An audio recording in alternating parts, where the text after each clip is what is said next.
Hey, welcome to another edition, another splendid edition of the Get Made podcast. Of course, I'm your host, Hassan Clay, and I have a very special guest on today.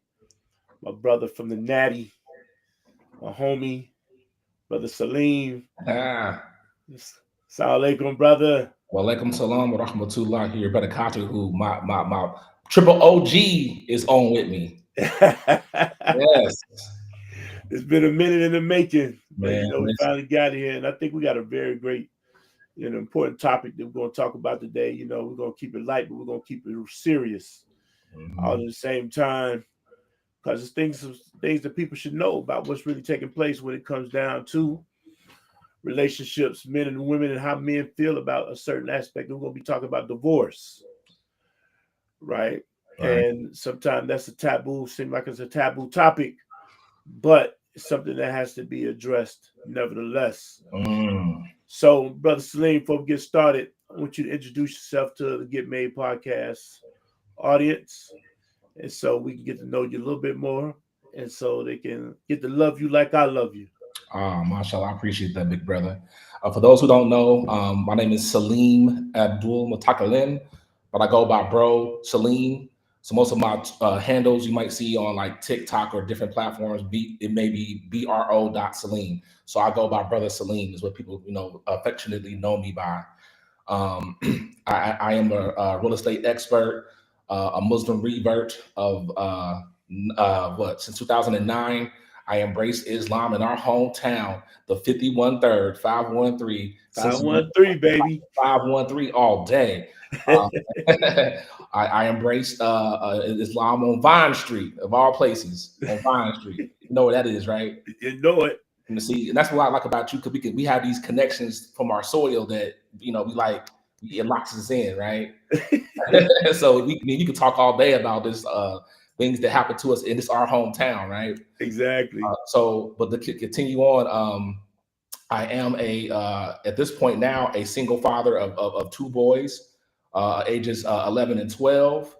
I am a passionate Muslim and also a what I call myself a foundational Black American or FBA.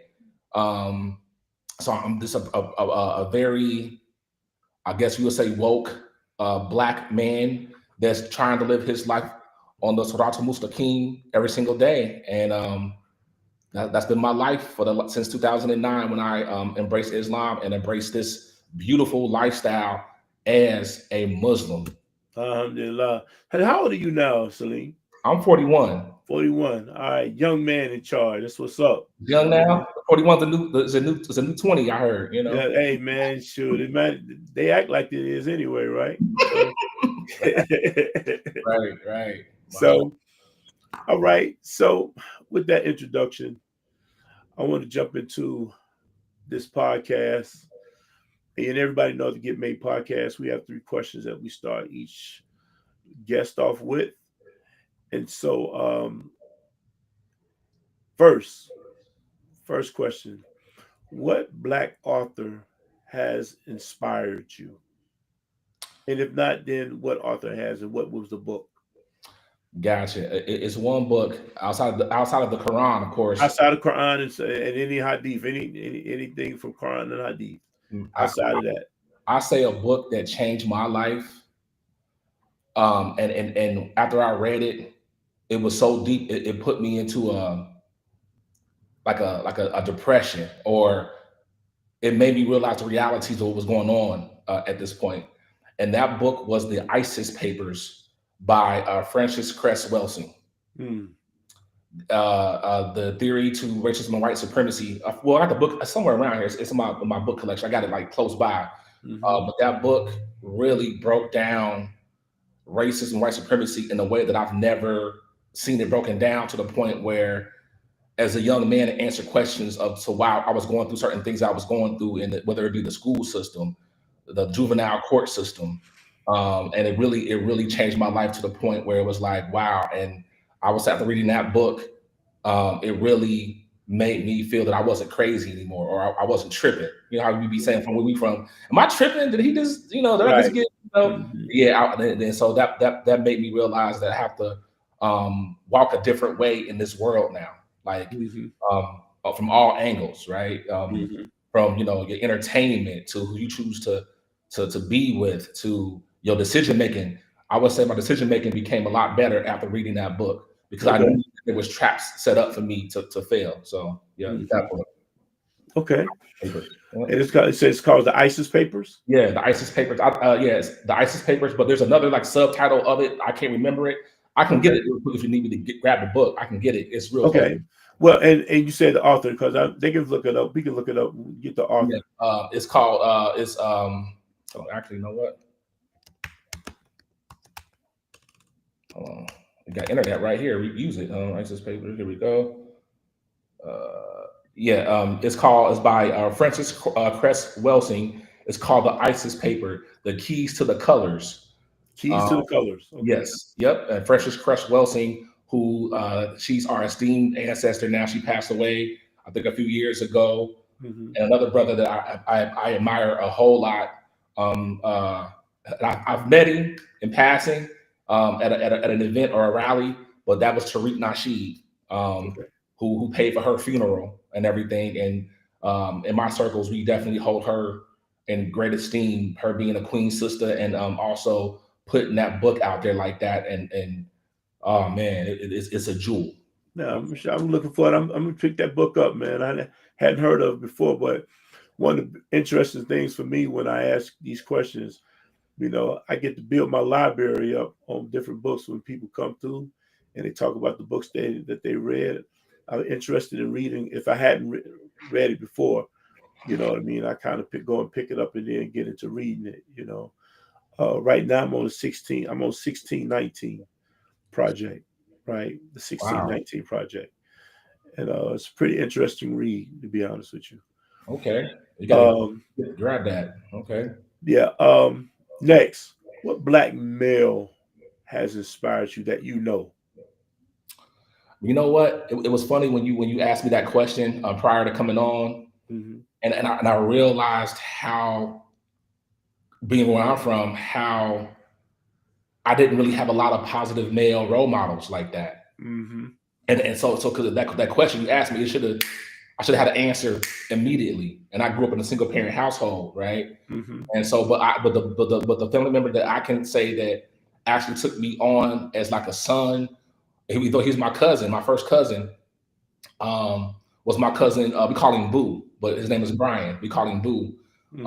And he's a hustler. He was a Right. hustler, but he's the first one that just come and hey, back then, before I changed my name, come ride with me, Saleem. Come ride with me. And we just ride around the town, and he'd be doing this 1-2 thing, but he Right. always protected me. He always made sure that I have money, or he'll give me some jewels, or he'll tell me, hey, listen, I know you see me out here doing X, Y, and Z, but I see you being in business. I see you. You got a bright future. You're smart. Hmm. And he was the first black male that ever told me that, hey, I was smart, and that he saw me doing any other things than being in the streets. And I was crushed when he went to prison for 15 years.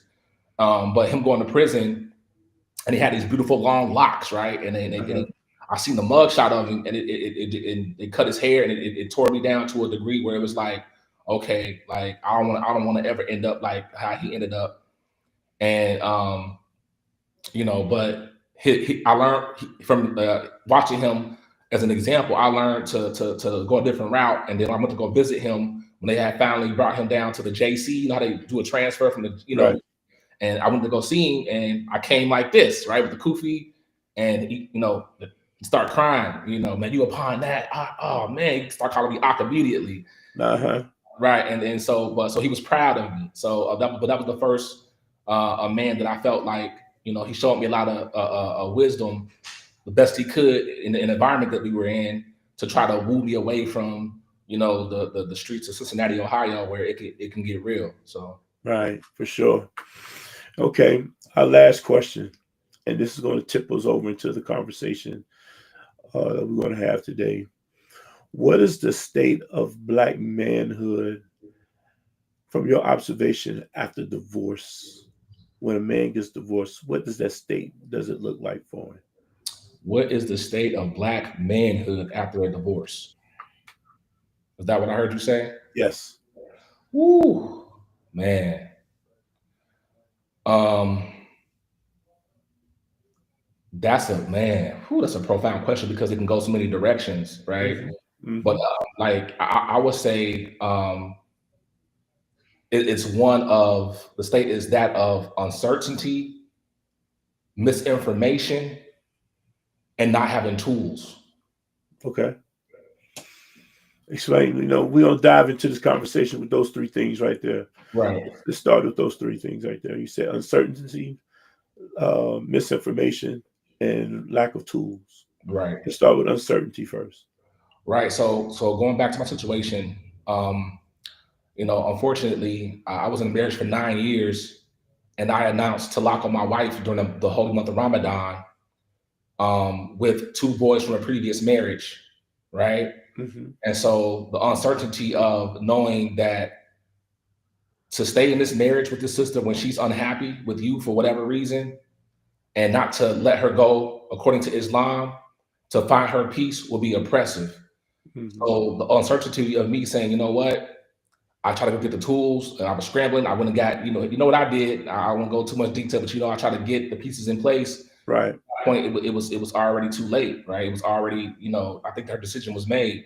But some brothers would keep a woman in a marriage like, I ain't gonna have a reason. I ain't gonna divorce you. I ain't gonna announce talaq. But I felt that it would be oppressive if I did that.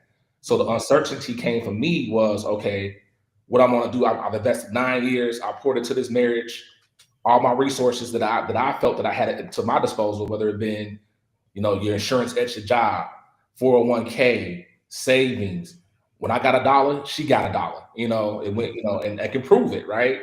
But the uncertainty for me was, now that it's over, and she's asking me to leave our home that we purchased together and closed on together. And I got 2 boys from a previous marriage that ain't her children.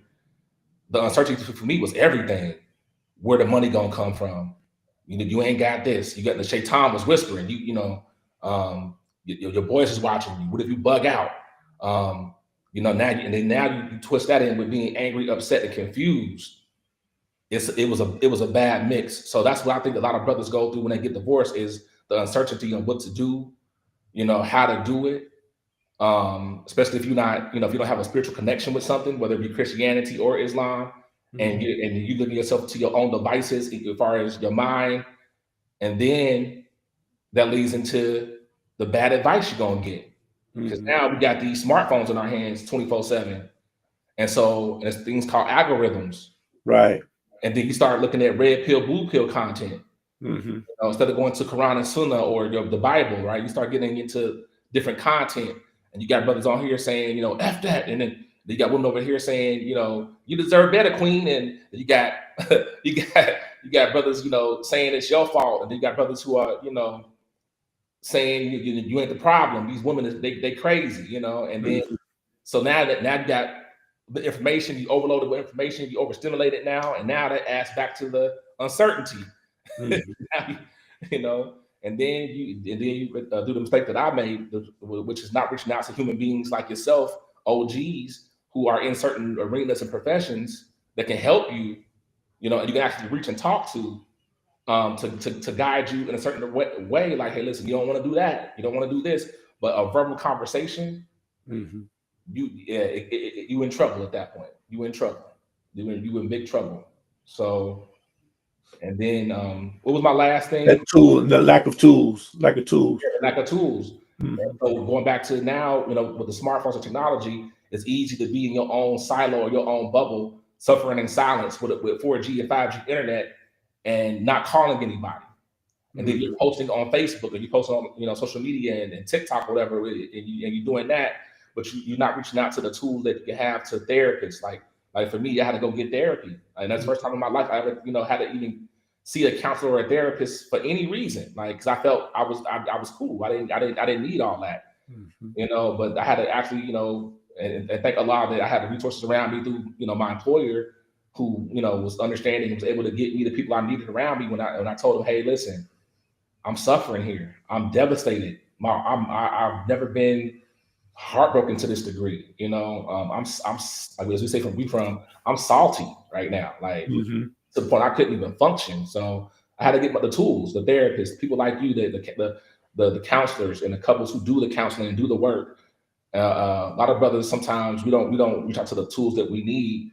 A lot of the times we don't reach out because it could be an economic situation. Like now Right. I don't have the money to pay Naila and them that 400 right now, so I'm gonna wait Mm-hmm. 3 months to get it. You know, but that time, you know, things is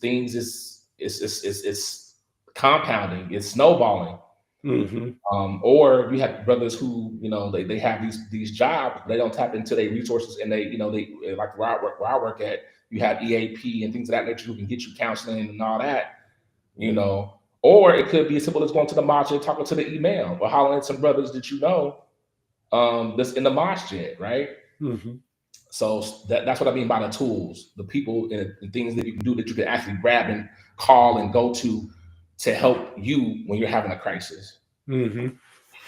You know, we talk about this crisis, and glad you used that word because you said something a little earlier for being salty after being divorced, and we're not really talking about your Right. specifics, right?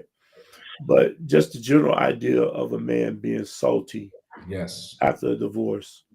What do you believe, from your perspective? What are some of the things that really leads him in that direction? Wow. To being salty, Yeah. the feeling of that you failed, the feeling of you missed the mark as a man, that you as a CEO and fiduciary of your family couldn't get your situation and your family structure crumbled. So if you can't do that, you don't feel successful in the real world anymore. Mhm.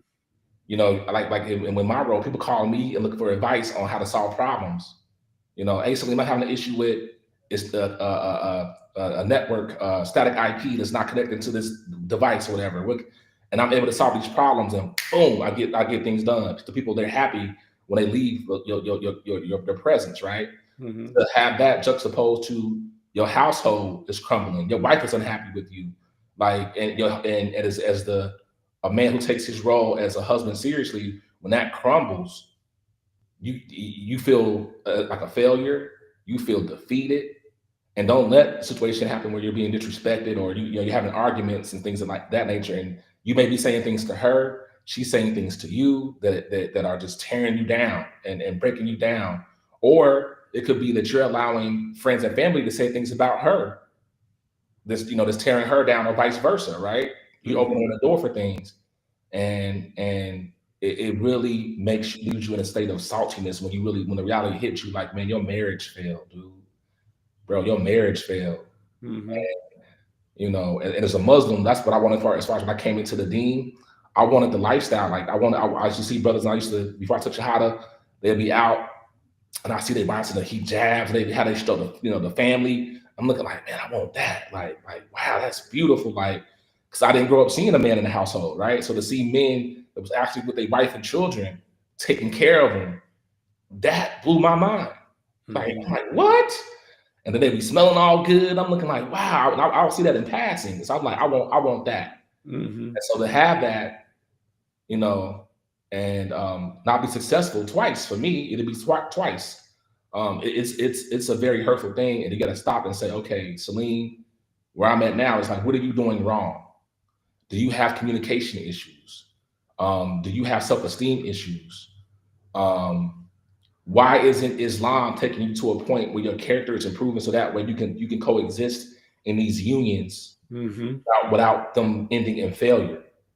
So yeah, I hope that answers the question. Yeah, I mean, it's your answer. You see what I'm Right. saying? So, Inshallah. it's not so much that I'm looking for a particular Yeah. answer, because that answer, is not a monolithic answer to that, right? Right. It's not just one cookie cutter um, answer. Everybody will come in with different thought, but I think the outcome is what I'm really looking at when I start piecing these things together. We looking at a man. Say it for yourself. You walk into a relationship with the thought in mind that this is going to be my wife to Jannah, Mm-hmm. right? I want to, when I die, I want to meet you in Jannah, right? Yep. A lot of us have that thought. You know what I mean? Women think, women tend to think men don't romanticize situations. That's a romanticized thought. Right. You're going to be my wife in Jannah, Mm-hmm. right? We may not do all the walking under the moonlight type of joints, you know what I mean, all that, but in our hearts and in our mind, we know how we feel about you. You know, Yes. I Right. know. I remember a line one time Jadakiss had. He said, "I don't know how I feel without you. I just know how I feel without you." Mm. You Yeah. know what I mean? And I thought that was that man. I was like, "Dang, man, that." Yeah. I instantly gravitated to that line, man. Right. You know what I Yep. mean? Yep. And because I felt it, you know what I mean? And, Jadakiss was really one of my favorites anyway back in the Oh, day. yeah. He's But yeah. you know, but when you look at a man who's now in this space, that romanticized idea is now gone, Yes.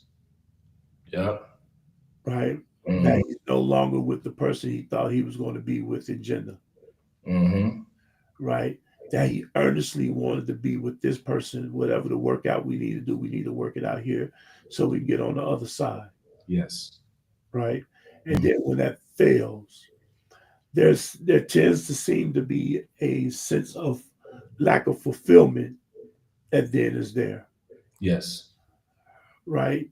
And like pieces of you are missing, or pieces of a person is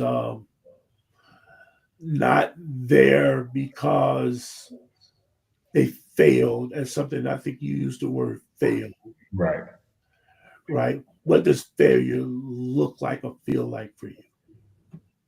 In regards to Divorcing. divorcing, failure looks like when the situation is over.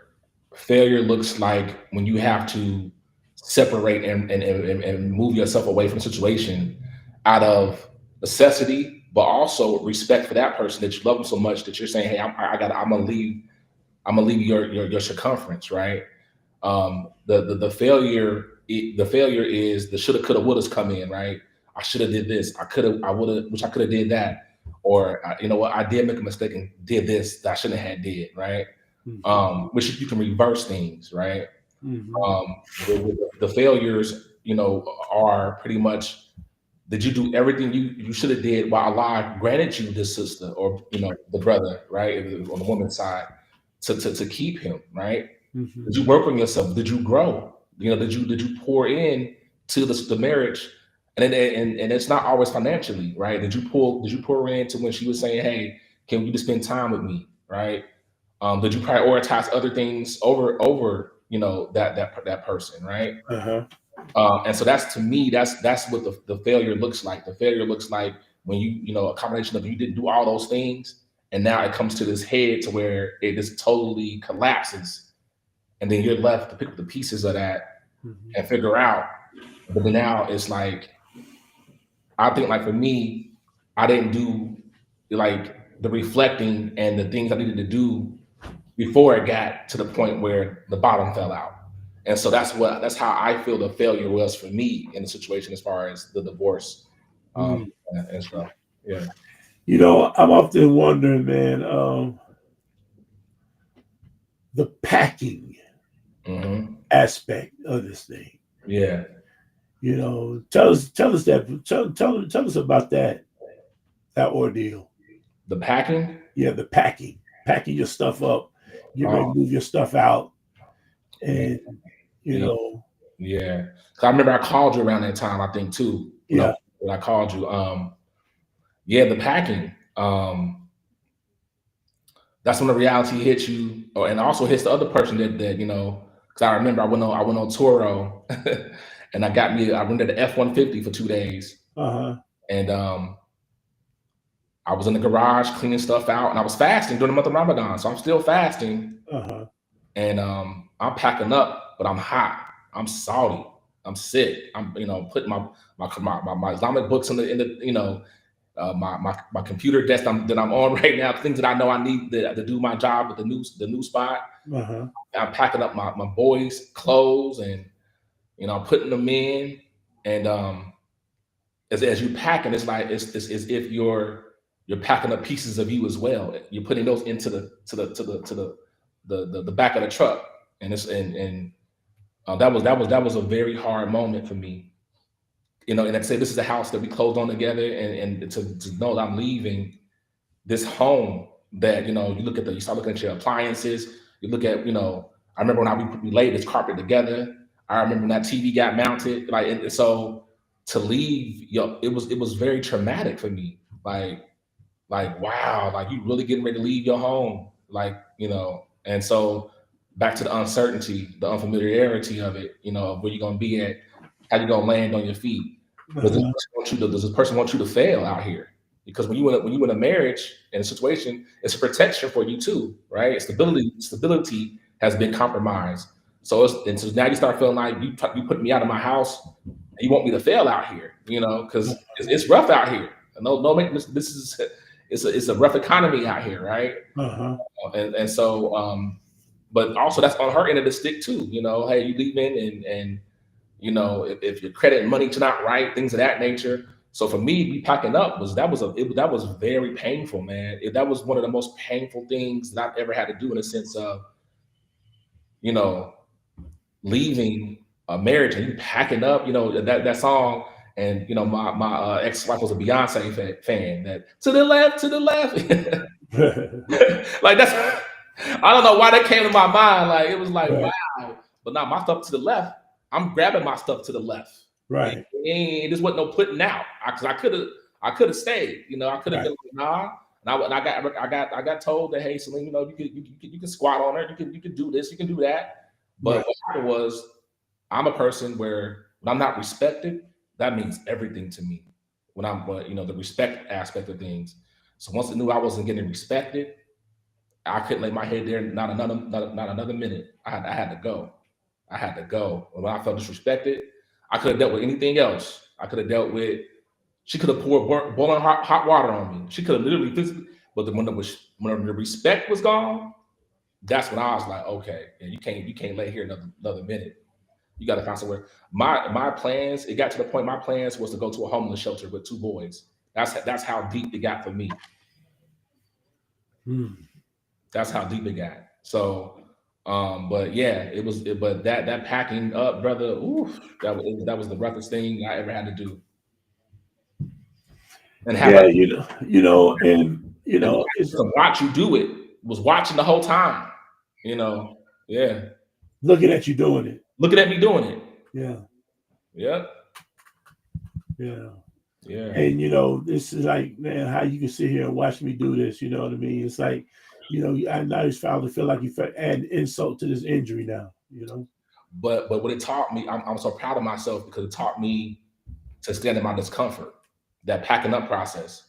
Uh-huh. To the shaitan, even though it was during Ramadan, to the shaitan that was locked up, that don't take what's in your heart away. They don't take how you know, the brother that was before Islam is it's still a little bit inside of you. So I'm proud I didn't wig out. I'm proud I didn't tear nothing up. I'm proud that I didn't. I showed a lot of self control and restraint.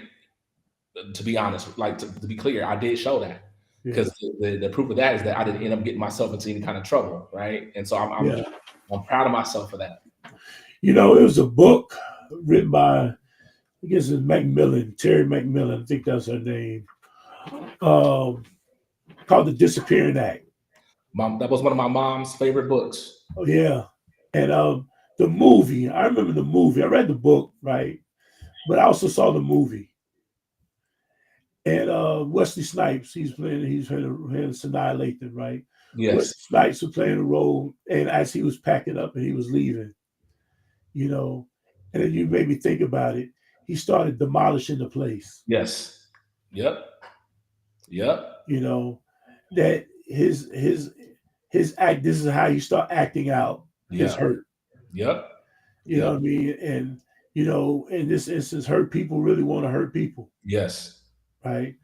And so he started, putting holes in the walls and different things in nature there, right? Which then left his signature, so to speak, right? Right, but But what was key before that, he actually remodeled and built that house. right, Remember? So he yeah, actually destroyed what he built. he built, right. He took down what he built, Yep. right. Yep. And so, And he was wrong for that. right, he was definitely wrong for that, right. And I'm not definitely not Right. glorifying that situation there, Right. right. But what I think the the the the idea here is that divorces happen, and sometimes we hear a lot about women who they talk about their divorce. They got the kids get left with them, they got to figure this out, and he ain't left them with no money, he ain't getting them child support, he's doing this and doing that. We hear a lot about, and you got to forgive me, man. I'm kind of working through strep throat here. At the time. Can I get some drink? It's on the table. Uh, uh, it was you know,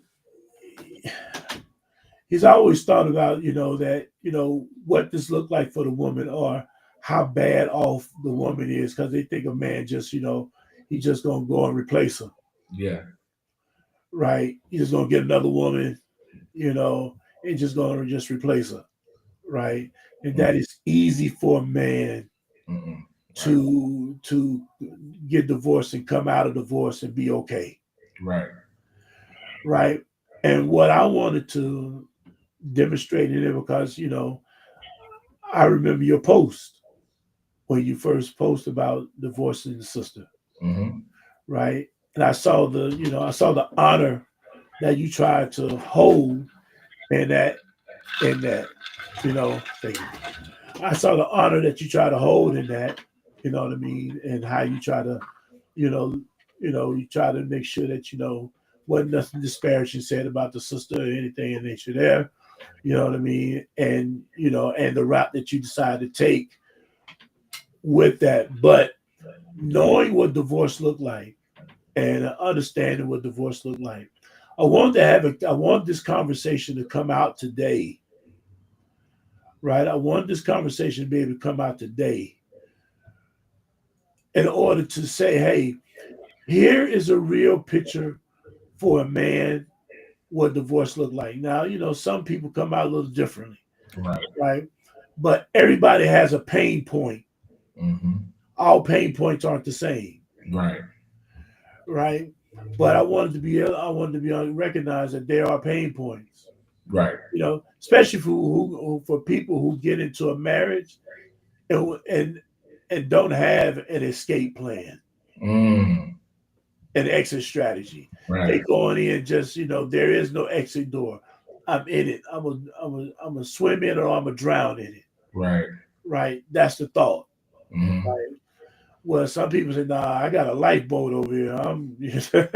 You know what I mean. If I got to swim over, get on this lifeboat, I'm gonna get on this lifeboat."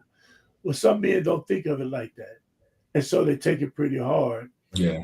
And I just understood, just reading your post, that you was still kind of taking it hard, Yeah. Absolutely. you Yeah. know. And so now that you are a man who also, these are your kids are from a previous marriage, Mm-hmm. but nevertheless, they were kids that was up under your roof with you and your wife. What was that transition like for them? Um, and I'm still discovering that with the boys, Uh-huh. but they kind of have this indifferent approach. Like I was asking them, they okay, and they'd be like, "Yeah, we good, Dad. We good. We're fine. We're good." It's all they kept saying. But um, I'm still concerned about them now because I'm questioning, did they actually really feel any love from her at this point? Because the way they was like, okay, we going with Dad, and it was like, wait a minute, if a person's your stepmom, and you love on these boys shouldn't really, they should have more to say that I'm okay. I'm not hearing that I miss mom, or I miss stepmom, I miss her. They're not saying any of that, and so I'm in a state now where I'm actually questioning, like, is something going on with my boys, or did the significant other not pour into them, or was it more because she would often say, "Hey, I feel like it's you and them, and it is me," which was part of the reason why she was like, "Hey, I don't want to, if I felt that I don't want to do this like no more. Like I don't want to play the stepmom role. That's what I think in my case. But I'm still unclear about that. I'm still unclear. But my boys' response is, hey, we with dad, we gotta move.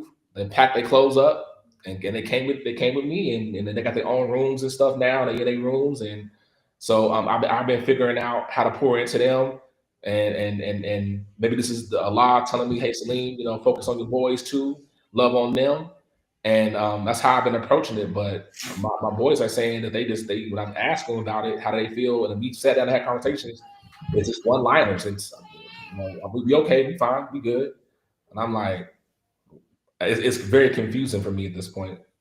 Yeah, yeah, Okay. So, so we're looking at, the confusion, we're right, looking at the disappointment, we're right, looking at, what seemed like it be depression, yes, right? For yeah, you, yeah, right? yeah, And then now we also looking at the aspect of, how you are relating to the transition of your sons, right, yeah, right? So, and again, I want people to really look at and hear this conversation. We hear the conversation on multi levels when it comes to dealing with women hmm, and divorce. You know what I mean? And some of them celebrated, some of them had divorce parties, all type of little foolishness that goes on. I mean, nothing should really be celebrated like that unless it was just a totally abusive relationship.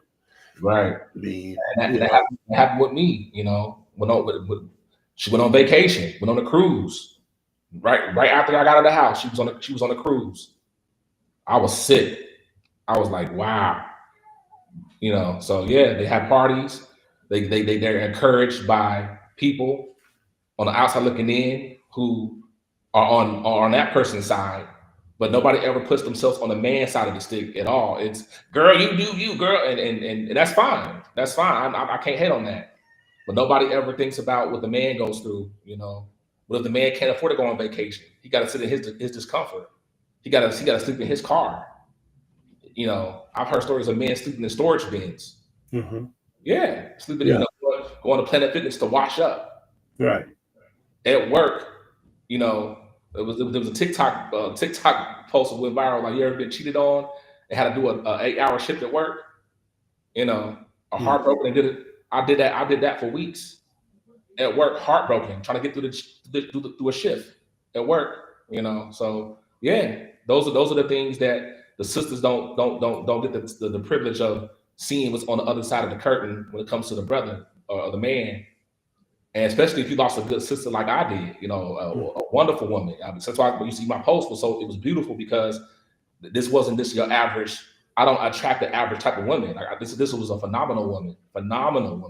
Mm. Don't have no complaints. Didn't have really too many complaints about her.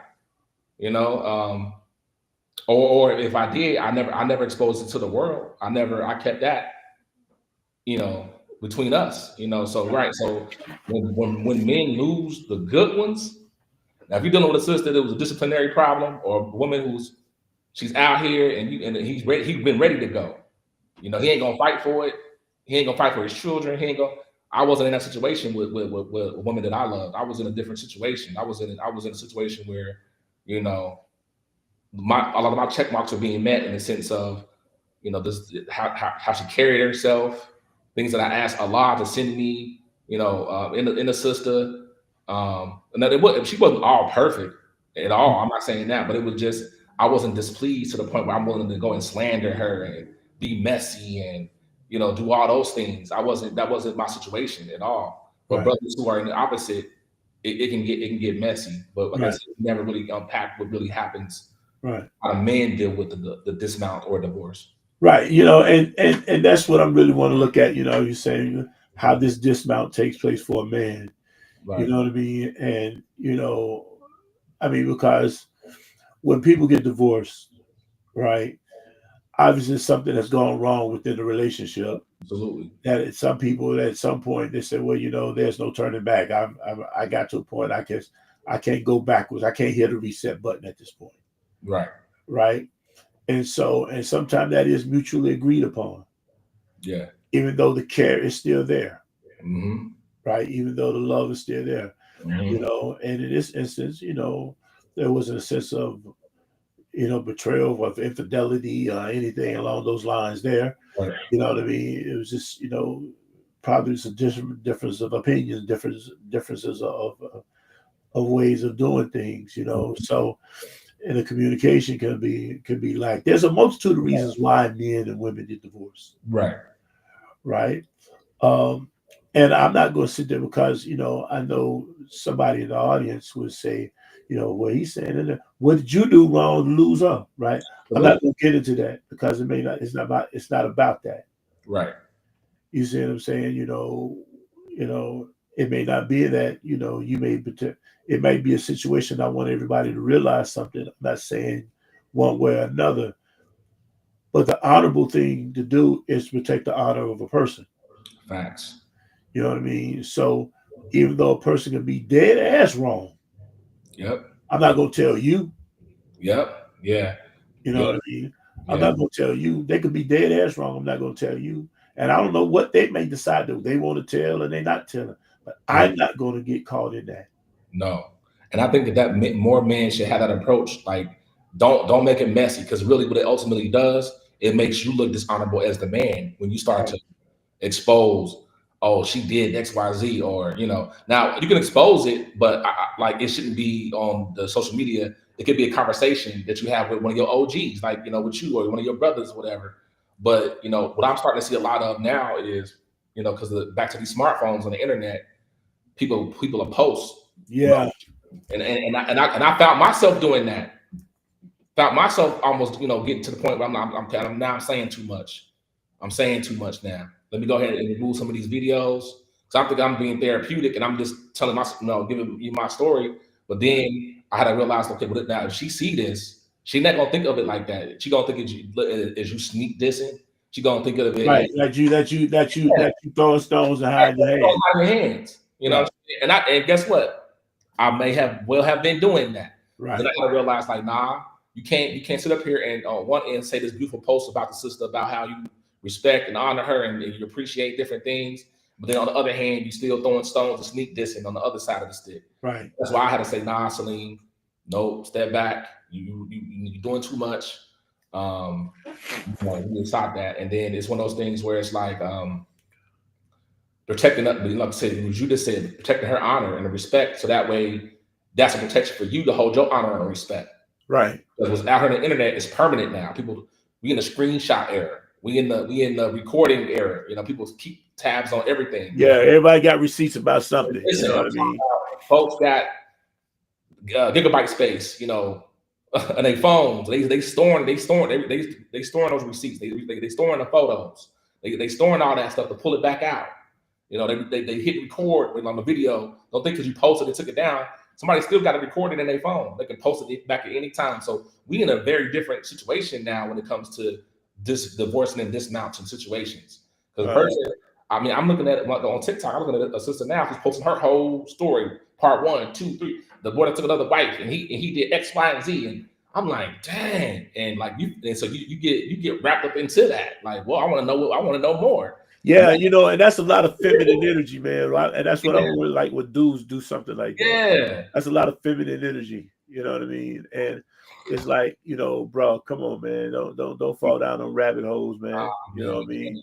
yeah, You ain't got to, you just live your life, man. It's over with. It's over with. it's over with. You know what I mean? And whatever pain you go get you a therapist or get you a friend or something. Bro, with the tools. Work that out. Go get you right to work that out. Don't Yeah, work that out in public like that. nah, right. And so you gotta be careful with that. And so that's a reminder to myself, but yeah, but going back and but then it's this thing of like how I felt was I gotta suffer in silence. I can't say nothing. Like, and so brothers were telling me, nah, if that's your truth, speak your truth, and all that. But it was like going back to the dilemma of the man face, because what I'm noticing is sisterhood is a lot more stronger than a brotherhood. Sisters be posting stuff on Facebook about they going through, I'm homeless, girl, like, la, la, la, la, la, or I'm this and that. They get immediately responses. You know, hey, girl, call me, inbox. They, you know, GoFundMe is put up. When Right. brothers, we don't get that. We don't get that. The brotherhood don't be on that. Like it's like, okay, you be all right, soldier.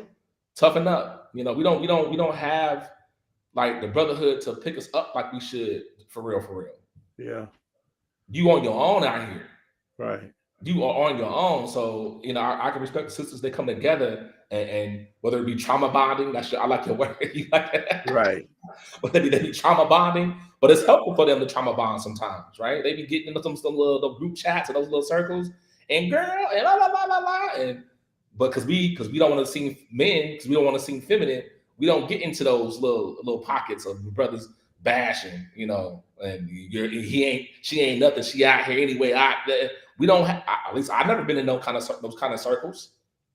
I never been. So Yeah, and in some instances, and I would say this for me, in some instances, those circles like that aren't healthy.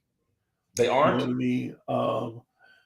Because what happened is that what continues to get accentuated, the situation, what they continue to accent the negativity. Mm. There's a heavy accent on the negativity, right? And that what they do is, they get in, and then the algorithms, unfortunately, feeds that, because the more people look at the negativity, the more people start looking, responding, liking, sharing, all this other type of stuff here. And so it spreads, that negativity spreads like fire, man, like a, Yes, like a wildfire. you're right. You're And right. negativity just keeps going and going and going, Hmm. where, so then you have somebody, like you say, it is trauma bonding. You know what I mean? That really takes place. But for men, the idea is where you're supposed to be able to have your business, Yep. you Yep. know, where you're supposed to be able to go somewhere and, thug it out. You Yep. got to sleep in your car for a minute. You can thug it out in your car. Or, you back in the day, they used to have a YMCA, used to Yeah. also house people. Yeah. Remember that one they had on was that Walnut Street? Yeah, you know what I mean? And so, and it was, I think it was one downtown too, if I remember It was two. correctly. I actually worked at one actually, but it was two. They Yeah, closed one. Yeah. So yeah, it was like a little small little. It wasn't even yeah, a. Probably like just a space. They had a bed. To me, yeah. it was a jail cell, and I saw I mean, no bigger than a cell. You know it what I was. mean? I'm like, people live out. When I first seen one, I'm like, you actually live here? Yeah, you know what I mean. And people really kind of like, they rocking out in them. And a lot of times, men be walking out, yeah, men be rocking out in them joints, man. Be Yeah. sleeping in them joints. You know what I Yeah. mean? Yeah. And so, well, I mean, that was literally the shelter of the day back Yeah. in the day. You know what I mean? And so, but nevertheless, you think, they crash out on somebody's couch, or they do this or they do that, right? So they go get them a place or whatever, right? Times a little different probably now, you know what I mean? They're Oh, probably getting a place quicker. no, But it's the not. idea, though, is that, yeah, women do kind of catch it rough. We ain't gonna sit there and downplay it, especially women with children. Women without children kind of got to flow a little bit more different than a woman with children, Hmm. right? She kind of move a little different, because she don't have that responsibility of kids, right? One woman who may be in a situation, or a man who kind of moves about, because he don't have his kids. You know what I mean? He moves a little differently than a brother who has to take them kids with him. Yep. You know what I mean? Everybody kind of move a little different. Hmm. You know what I mean? And so now, and that was why I really wanted to have this conversation today, Right. right? Is that I wanted people to realize, I wanted to put it in their face, Yeah. You know what I mean? Because sometimes if we ain't speaking about it, there ain't nobody trying to recognize. It's like, it's like a cat. When a cat don't really want to do it, he turn his head from you. He looking at you. That means he not acknowledging you. Right. You know what I mean? And Yeah. so it's like you ain't even there. You standing right there with the cat. The cat, you just trying to coochie Right. cat and everything else. Cat don't want to be bothered with you. Right. You know what I Yeah. mean? Turn the whole head from you. You know Mm-hmm. what I mean? And so we can't turn our head from this situation, Mm-hmm. right? And divorce is something that's here.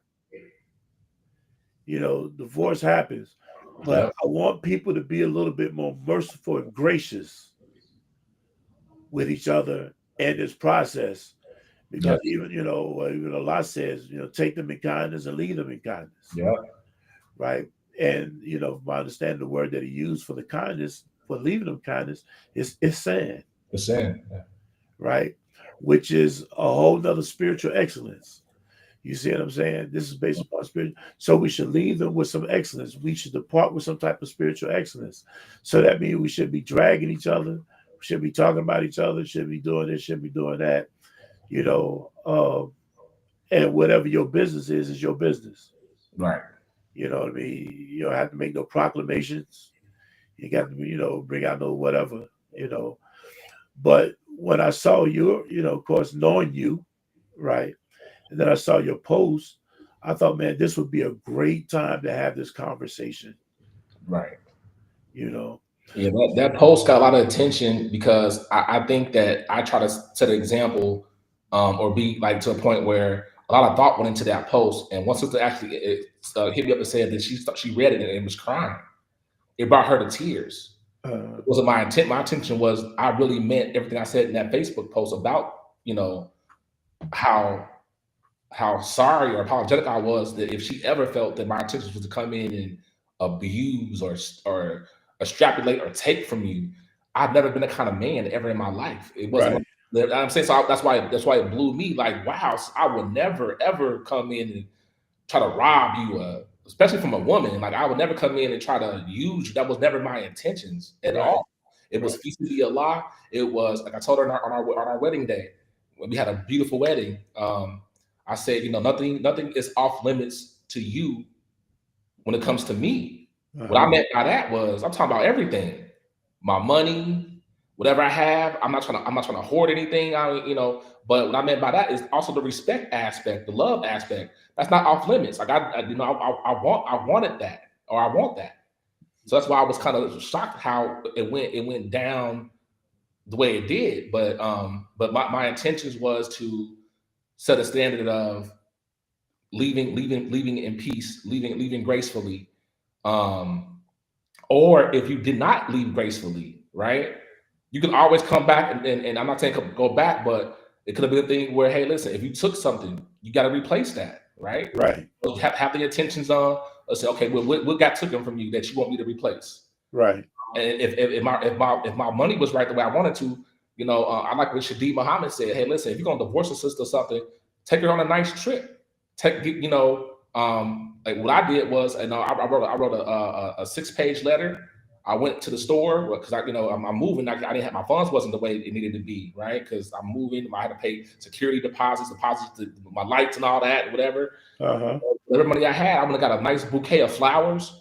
Wrote her a 7-page letter, set it on her nightstand, and to try to explain what was going on. I did those things, right? uh-huh, So, but it was more so of me really sincerely wanting to unpack it, but also leave in peace to a point where I didn't want to leave any stone unturned, but I wanted it to be beautiful because during this 9-year experience, it wasn't all bad. It was a lot of beautiful moments within that situation, uh-huh, and going back to the fear and uncertainty is like, would you ever have something like that again with any other sister? Would you ever have that again?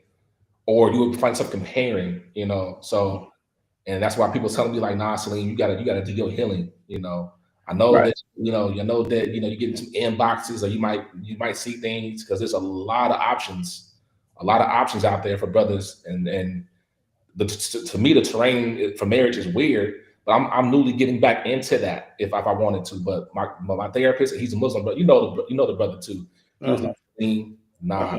Oh, yesterday in my session, he was like, nah, no, you don't.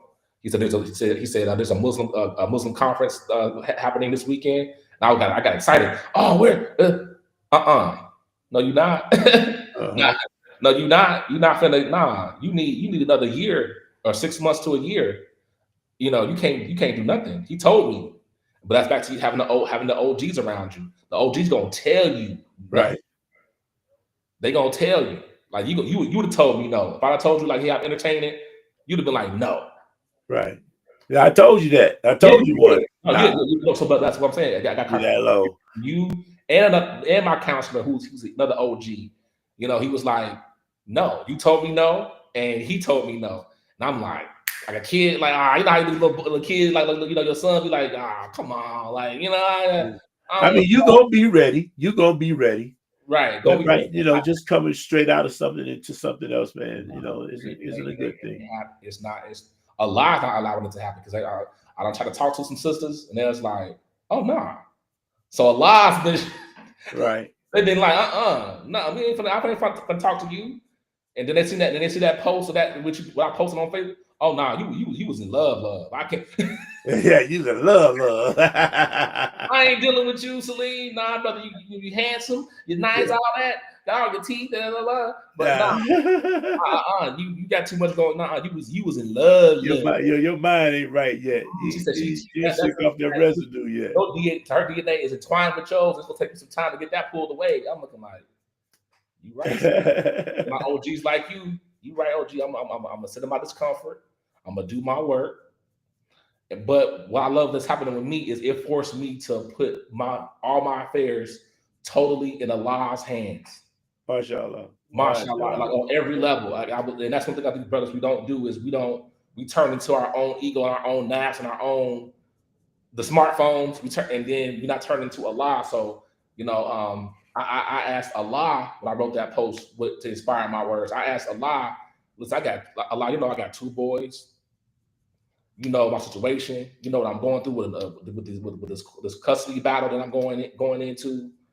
That I've been candid about. Like I've been, and that's one thing I think was one of my downfalls. I'm pretty candid and open to things, right? Uh-huh. And but Allah, it made me put all my affairs into Allah's hands like I've never done before. And I think that was the beauty of what I did during Ramadan was the fact that I'm like, listen, Allah, I can't do anything. I completely submitted because I'm a person that's very, very headstrong. I try to do what I'm a soldier up and do this and do that. Right. You get to a point where I couldn't do nothing. Oh, mashallah. Couldn't do nothing. So as we get ready to close out, I think you said some interesting things. Give us about 3 to 5 points that you believe a man who's divorcing or getting divorced, some things that he should prepare himself with in the process of getting divorced.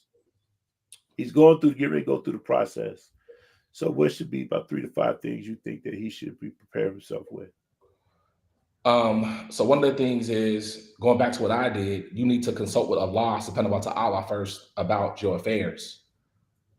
Like, you didn't make tawbah if whatever happened, that there was a major sin that you committed. I would say make tawbah to Allah and put your affairs totally. When we say repentance for something that may not know. Repentance that may have happened. If you're disrespectful, that's going to be the first thing is to get right with Allah on whatever account or whatever way you need to, so that way He can handle your affairs for you. So that way you're dismounting the situation vis-a-vis Allah in the right way. That's the first thing I would say a brother to do, right? Uh-huh. Also, another thing that I say in getting things together is that I think that was one of my failures was if it's over and you're forcing things, trying to make the contact and want her to talk to you and it's getting chippy, you need to stop doing that. Don't do that, right? Let it go and let Allah. And also, for brothers, because depending on your funds and your resources, start looking at do an inventory of all your resources. What your credit looking like, what your money looking like. My advice is if you got accounts that are on auto pay and accounts that y'all merged together, go to the bank and get and get that your accounts changed, right? Stuff like that. If you got an employer that can help you with any kind of resources or tools, tap into that. These are things that I had to do, right? And be honest and open, right? Go seek counsel. Don't be too macho where you can't say, I don't know, I don't got to figure it out. Go holler at your imams, go holler at your counselors and your therapists and people who are the experts in your area. But for me, what I'm doing going into next time, build you up a community in a village. Like when I felt alone, I was pulling. It was too late. I should have been talking to you. I should have been talking to the brother Ibrahim and so and brother whoever it may be. The same community, right? Be part of a community. First of all, is another thing I'm on. Like people need to know who you are. People need to know, and that's why like for me, I'm using the tool social media because people see my videos and my posts. And they're like, "Oh, you Brother Saleem," and they say they make a connection with my face, and like, "Oh, okay, I've seen you before." Okay, and then and now I'm on this podcast. I'm gonna blow up even more in the sense of people gonna know who I am because of the face, right? And so, but getting your community together so that way when you having these problems, like like as far as like a newlyweds or new marriage people, make you a list of when it goes bad, who you finna call. Don't wait to 9 years, 3 or 4 years to have a empire or a core group of people that you can call when things are going bad. You should know who they are and check in with them. Whether it be 6 months, quarterly, whatever it is, call them, say, "Hey, listen, me and sister so-and-so, we still doing good. Thank you for coming to our Nikah. Thank you for the gift you got us. We just checking in, right? Don't get off into your own little island or your own little, your little silos, little silo. And then now when things go bad, the shaitan can get to you, and now you isolated. It's kind of like they say the lone sheep get ate by the wolves, Right. Don't be a lone sheep. It's kind of like with comedians or people who go out here and coon and they detach themselves from the black community, right? And then when things go bad, they're looking like, where my black support at? Right. You did too much. You don't have the black support, right? Same thing in your marriage. Don't get too closed off to where people can't help you. They don't know what's going on. People ain't seen you at Juma. They ain't seen you with the masjid. They ain't seen you nowhere. And then you ask for marital help, and people don't even know who you are. That's the tough one there. All right. Exactly. Yeah, exactly. I land there. But those are the few things I say that. Okay. Well, say I want everybody to be able to catch up with you because you got some interesting things going on online. It's via social media. So tell everybody what you got going on. So my IG is Brother Saleem 2. You can find me on IG. I'm not on IG, but I'm on Facebook. My Facebook name is Saleem Abdul Mutakalem. That's ABDUL -MUT AKALLIM as in Mary. Or you can find me on TikTok. I like TikTok now. So if you want to follow me on TikTok, my TikTok is getting that pulled up now. At bro.Saleem. That's my TikTok. It's on the bottom of the ticker there. So if you want to find me on TikTok, I've been posting videos. I call it Bro Saleem TV. Just posting little videos about just whatever's on my mind when I'm walking or going to work or whatever. Just little thoughts and stuff like that. But I'm trying to build up an online community for myself, just for support, and just to know who's who. And that's how I find out about a lot of the events that are going on. I'm gonna post some of this on there, so because people need the content. People want to have positive things to look at, and I feel like us talking about divorce has been a positive thing. Right, because this has been a part of the conversation. This hasn't been a dump down on. I definitely don't believe in that. I'm gonna speak truth what truth is, right? But my thing is, I don't get into the gender war situation. I don't get into this, something always wrong with them and that's wrong with them. I even had a post that I put up the other day dealing with kind of with the Dion, his son. I loved your viewpoint on that. I talked about that yesterday, and as a Bengals fan, on my last TikTok post, I had on a Cleveland Browns hat. People got mad. Like, you got a Cleveland Browns hat. But yeah, you never right. I wasn't supposed to do that, right? I wasn't supposed Let's do that, bro. I know, I wasn't supposed to do that, but I did. But it was important of the team, the team who gave that baby, Dion's baby, a shot. That is Deion Sanders' baby, right? Right, And he's being done. I did not like that. I took it as a blatant attack on active fathers. The right, NFL did because right. Dion is a Oh, bad. that was collusion. That was It collusion. was. I did not like that. I did not like that. And as a proud black father who's actively is actually present in his boy's life, what Dion has given them babies, his boys, Uh-huh. is something that I wish I was at the level that he could do it at. Right, Like right. so. I felt hurt by that. But your post, brother, was oh my goodness, you hit it on the head, brother. Yeah, and because I wanted to show us how sometimes our women do take pages from other people that help them keep us down, and they don't really realize it. You Yeah, know what I mean? And they just think they speaking the truth. You know what I mean? And they that whole thing gets thrown out there. But sometimes, now granted, we do some things that is detrimental to our own selves, you do. right? And that's why I at the end, my my advice wasn't to women. My advice was to men. Yes, You know what I mean? This is what we need to do. Hold on to the rope of Allah. that's right. You know, faith faith is going to carry us through. The works is what's going to get us over, gonna make it happen.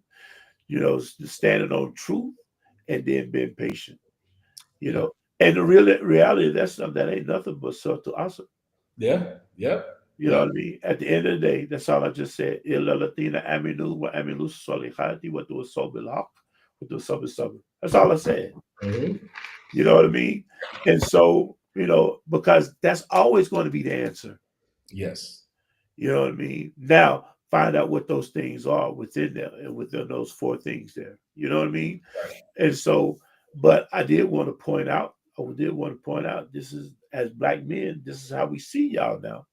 Yeah, You know what I mean? We feel like y'all colluding against us with all the stuff that you come with on the social media, the things that you say and everything. And then some of us, I kind of went in a couple of weeks ago with the whole just hilarious situation. yeah, Envy and Shalimar, even though they got some feminine energy up there, they do. they should not have allowed that to take place Facts. on air. Yeah, And yeah, whatever she said on her time, leave it at her on her time. yeah. Absolutely. You don't engage in it. Hmm. You see what I'm saying? That's what men do. Right. Yeah, and I agree with you there. And I think that there's a lot of with the social media, it allows a lot of unmanly things to happen, To and that's take place, yeah. exactly. And I think that's your frustration too. Like you start to hear a lot of these unmanly positions, and like I call it. I can't say the word I call it, but it's f boy stuff, right? It's f Right. boy. It is. It You really just is. you an f boy. You It's an f F boy stuff. It is. boy. It is. It really is. I never wanted to be a man that was on something like that. And Exactly. but nah, you on point. I agree with you wholeheartedly on your taking positions on that. Yeah, absolutely. And so because I know a sister asked, how she wanted to see how, then I explained that she just liked it and kept moving. I was like, because I'm not into the bashing. Nah, I got to point out a situation, but then I got to give you some remedies, right? right. Yeah. So, I'm gonna get you on here again, Saleem. Okay, we can do it again. I love it, and I know I just dawned on me. I didn't say this be live before I started talking, so may Allah forgive me. I 'Cause mean, I all mean, our intentions and all our prayers will Bismillah or uh, keep Allah in the forefront. So I forgot to say that. So I wanted to for kind of, sure, for sure. but And thanks no, for the reminder. yes, yes, because I want people to get the baraka and the blessings from a conversation because I think that it'll truly be helpful for any brother who is currently going through a divorce, wants to reach out to another brother like me or yourself. I'm open to talking to a brother who may be going through a very hard time or transition like I did. Do not suffer alone. Don't close yourself off. There's brothers who are going through the same thing you're going through, but they just suffering in silence. They ain't saying nothing. They're embarrassed. They could have did some things that were unmanly or un-Islamic, so they ain't saying nothing. You know, And that goes for me too, right? Right. I ain't saying I was perfect in my dishing out with my ex-wife. I'm not saying that, but please, brothers, don't get your tools. Reach out to your people in your community that you trust and revere, like a Hassan, like I do with you, whoever it may be, and talk with them. But if you got sisters out here that you got a sister that's a good sister that's trying to talk to you, communicate with you, and trying to work it out, that needs to happen too, because I don't want to see no more divorces. I'm Yeah, tired. we got too many going on. It's too many of There's them too going many on, going on. You man. know what I mean? I'm like, Not I'm asking what's going on. I'm like, right, right. are the Muslim sisters being influenced by the non-Muslim sisters, or is it the other way around? Like, what's going on out here? Well, that would be. I will open up a whole nother hour Yeah, conversation. they would. You know what I mean? So you You gotta know, eat, right? and maybe that is a conversation that can be held at another time for sure, Yes, for because I sure. think it's important that those things be discussed, right? And then after we put it out there, put some of the remedies that we can see that can actually take place in order Yes, for it to be better, yeah. right? But See, yeah, I think that's a conversation that you and I could probably have. I'm gonna give a couple.